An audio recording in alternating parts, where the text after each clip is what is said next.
పెద్దపురంలోని స్థానిక collection centre నందు మండలంలోని పొదుపు సభ్యులకు శిక్షణా తరగతులు నిర్వహించారు. ఈ సందర్భంగా ఏపీఎం చంద్రశేఖర్ మాట్లాడుతూ కేంద్ర రాష్ట్ర ప్రభుత్వాల ఆదేశాల మేరకు పొదుపు సభ్యులకు 2 రోజులు శిక్షణా కార్యక్రమం నిర్వహించినట్లు తెలిపారు.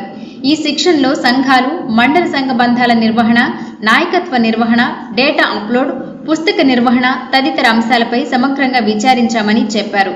అలాగే మండల సమాఖ్యను ఎలా మెరుగుపరుచుకోవాలనే అంశంపై కూడా చర్చించినట్లు చెప్పారు.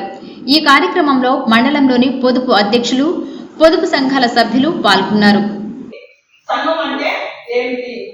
సంఘం అంటే ఏంటంటే ఒకే గ్రామానికి చెందినటువంటి 10 మంది పేరు చేస్తున్నాను. మరి వైడీపీసీసీగా ఇన్ఛార్జిగా అదే గ్రూప్ కి నామకరణం అంటే ఆ గ్రూప్ ఏం పేరు పెట్టుకోవాలనేది. నమస్కారం.